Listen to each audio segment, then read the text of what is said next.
ആദ്യത്തെ കാർഡ് കിട്ടിയിരിക്കുന്നത് king of സ്വോർഡാണ്. ഇതിലെന്ന് വെച്ചിട്ടുണ്ടെങ്കിൽ നിങ്ങൾ നിങ്ങളുടെ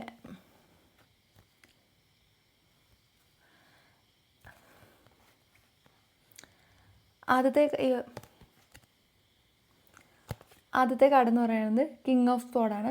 ഇതിൽ പറയുന്നതെന്ന് വെച്ചിട്ടുണ്ടെങ്കിൽ നിങ്ങൾ നിങ്ങളുടെ പങ്കാളികളുടെ അടുത്ത് വളരെയധികം ആശയവിനിമയം നടത്തേണ്ട ഒരു സാഹചര്യമാണ്.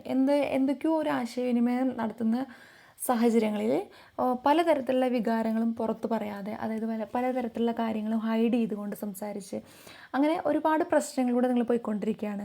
ഒരുപാട് അകലം പാലിക്കേണ്ട സിറ്റുവേഷൻസ് വരുന്നുണ്ട്. എന്തെങ്കിലും ഒരു കാര്യം പറഞ്ഞു തുടങ്ങുമ്പോൾ തന്നെ വഴക്കുണ്ടാക്കിക്കൊണ്ടിരിക്കുക, അല്ലെങ്കിൽ ഏതെങ്കിലും ഒരു കാര്യത്തിലൂടെ പോകുമ്പോൾ അത് പൂർത്തീകരിക്കാൻ പറ്റാത്തൊരവസ്ഥയിൽ പോയിക്കൊണ്ടിരിക്കുക. അങ്ങനെ എന്ത് തൊട്ടുണ്ടെങ്കിലും ഭയങ്കരമായിട്ടുള്ള ഒരു കണക്ഷനിൽ നിന്ന് അത് ഡിസ്കണക്റ്റഡ് ആയി പോയിക്കൊണ്ടിരിക്കുകയാണ് നിങ്ങളുടെ ഇപ്പോഴത്തെ ഒരു സിറ്റുവേഷൻ എന്ന് പറയുമ്പോൾ. അതായത് എന്ത് തരത്തിലുള്ള ആശയവിനിമയം നടത്തണമെന്ന് വിചാരിച്ചു കഴിഞ്ഞെങ്കിലും അതിനൊരു ബ്ലോക്ക് ഇവിടെ വരുന്നുണ്ട്. എന്നാൽ അതെല്ലാം മാറിയിട്ട് കൃത്യമായിട്ടുള്ള ഒരു ആശയവിനിമയത്തോടു കൂടിയിട്ട് നിങ്ങൾക്ക് മുന്നിലേക്ക് പോകാനായിട്ട് സാധിക്കും. കാരണം നിങ്ങൾ തുറന്ന് പറയേണ്ട സാഹചര്യത്തിലൂടെയാണ് പോയിക്കൊണ്ടിരിക്കുന്നതെന്നാണ് ഈ ഒരു കാർഡ് സൂചിപ്പിക്കുന്നത്. അപ്പോൾ എന്ത് തന്നെ കാര്യങ്ങളാണെങ്കിലും നിങ്ങൾ ഹൈഡ് ചെയ്തിട്ടുണ്ടെങ്കിൽ, അല്ലെങ്കിൽ നിങ്ങൾക്ക് പറയാൻ തോന്നുന്നുണ്ടെങ്കിൽ, അല്ലെങ്കിൽ ഇന്നൊരു കാര്യം കൊണ്ടാണ് നിങ്ങൾ സംസാരിച്ച് പ്രശ്നങ്ങൾ ഉണ്ടായിരിക്കണമെങ്കിൽ, അല്ലെങ്കിൽ മുൻപുണ്ടായ സിറ്റുവേഷൻസ് എന്ത് തന്നെയാണെങ്കിലും ഇത് ക്ലിയർ ചെയ്യാനായിട്ടാണ് പറയുന്നത്. അതുപോലെ തന്നെ നമുക്ക് കിട്ടിയിരിക്കുന്ന രണ്ടാമത്തെ കാർഡ് എന്ന് പറയുന്നത് ദ മൂണാണ്.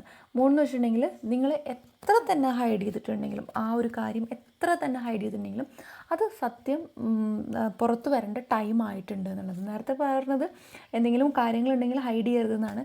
ഇപ്പോൾ പറയുന്നത് എത്ര വലിയ കാര്യങ്ങളാണ് ഹൈഡ് ചെയ്ത് വെച്ചിട്ടുണ്ട്, ഒരിക്കലും പുറത്തേക്ക് വരില്ല എന്ന് പറഞ്ഞ കാര്യങ്ങളാണെങ്കിൽ അതെല്ലാം പുറത്ത് വരേണ്ട ഒരു സമയം ആയിട്ടുണ്ട്. അത് പുറത്ത് വരും, ഓട്ടോമാറ്റിക്കലി അത് പുറത്ത് വരും തന്നെ ചെയ്യുന്നത്. പിന്നെ നിങ്ങളുടെ ഇടയിൽ ഒരു തേർഡ് പാർട്ടിയുടെ എന്തെങ്കിലും സാമീപ്യം കൊണ്ടോ അല്ലെങ്കിൽ എന്തെങ്കിലുമൊക്കെ പ്രശ്നങ്ങളൊക്കെ ഉണ്ടെങ്കിൽ എന്ത് തന്നെയാണ് നിങ്ങളുടെ ഫ്യൂച്ചറായിട്ടുള്ള പാർട്ട്ണറും തമ്മിൽ എന്ത് പ്രശ്നമാണോ ഉണ്ടായിട്ടുണ്ടായിരുന്നത്, ആരെങ്കിലും കെട്ടിച്ചമച്ച കാര്യങ്ങൾ എന്ത് തന്നെയാണെങ്കിലും അതെല്ലാം പുറത്തു വരുന്ന സമയമാണിത്. അപ്പോൾ നിങ്ങൾ ആദ്യം പറഞ്ഞ പോലെ തന്നെ വളരെ ക്ലിയറായിട്ട് സംസാരിക്കുക. അതുപോലെ തന്നെ വളരെയധികം സത്യം തുറന്നു പറഞ്ഞിട്ട് നിങ്ങളുടെ സിറ്റുവേഷൻസ് കാര്യങ്ങൾ തുറന്നു പറഞ്ഞ് മുന്നിലേക്ക് പോവുക.